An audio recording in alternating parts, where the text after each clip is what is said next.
guys, Shields Engineering. We're gonna talk about catalytic converters today. I know I said we're gonna put a diff in an E36, but that already happened. The camera was down, so we're gonna move on. I'm sure most of you know what catalytic converters are because you either put an exhaust on your car and they made you put a catalytic converter on and made you fork out the extra $300 for a high flow cat or something like that. But today we're going to go into how they actually work. And if you live in a place like I do, there are no stipulations on whether you have a cat or not on older vehicles. I think 25 years or older. So you don't have to worry about it, but here's how they work.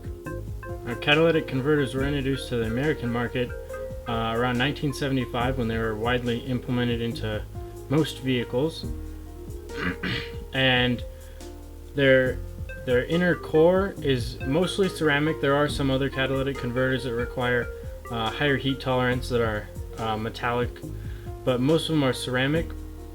And they usually use a honeycomb pattern inside because that gives the most surface area for the amount of size, volume of the overall cat, because they don't want to have a huge catalytic converter, so they use a nice honeycomb pattern on the inside. And there are two types of reactions. Most catalytic converters nowadays are a three-way, so there are three different chemical reactions that occur. One is just a reduction in hydrocarbons, but oxidation is one of the main ones, and that is usually palladium that's used to do that. So there would be palladium inside the honeycomb, and that helps to turn carbon monoxide plus oxygen into carbon dioxide. Now the reduction, that is another chemical process that takes place in there, and that takes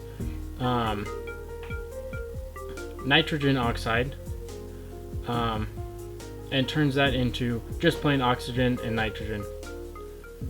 And the only way these catalytic converters can actually convert these is when you're near the stoichiometry of the engine, which for your typical gas burning engine is around 14.7, and that's parts air to 1 part fuel. And if you're outside of that range, these reactions may not have enough heat to take place, or there may be an excess of oxygen or unburnt fuel. So the reactions have a drastically decreased rate when you get too far away from stoichiometry. Now here I have a couple of catalytic converters that came off of my 91. Oh wow, that's bright. My 91 Audi 200 20 valve. It's a piece of junk, but the cats were basically the same way, just pieces of junk, completely clogged. So I took them off, and here's what they look like. These are actually pretty small for stock catalytic converters, especially from the 90s.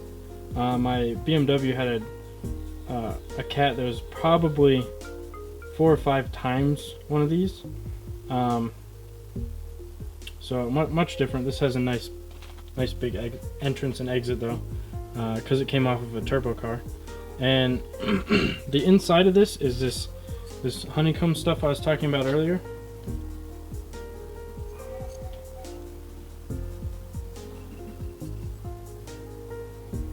And here you can see, let's see if we can get a shot through the honeycomb. Yeah, right there. So it's a very, very tightly packed honeycomb.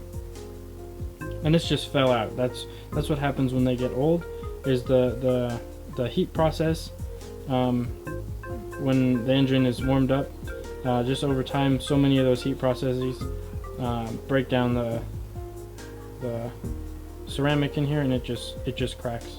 So here you can see there's a ton of surface area for the exhaust gases to touch, and you can see why this is not desirable for performance engines, because there's a huge increase in back pressure, and especially on a turbo car, you don't want that. Now a little side note on catalytic converters. Most normal cars use them very close to the header or the exhaust manifold, and that is to use the heat from the engine to heat up the catalytic converter so it can actually do its whole chemistry thing. And aside from just normal everyday cars, rally cars, they still do use catalytic converters, but they are placed at the very back of the engine, the exhaust system, and that's what gives rally cars their distinctive sound. And the rally cars, since they make so much extra heat because they're mostly turboed, and they run different stoichiometries for safety. They have anti-lag, so there's a lot more heat in the exhaust, so they can run the catalytic converter at the very back of the exhaust and still get the same effects without decreasing or increasing the back pressure. So the horsepower loss is almost zero. So now you know a little bit more about catalytic converters. On this channel, I'm going to do a little bit just random videos like this, info videos. Other than those, you can see my E30 behind me. There's going to be a ton of videos on that. I got a spare motor right here. It'll be turbocharged sometime in the next month or two, and I'll do a ton of videos on that.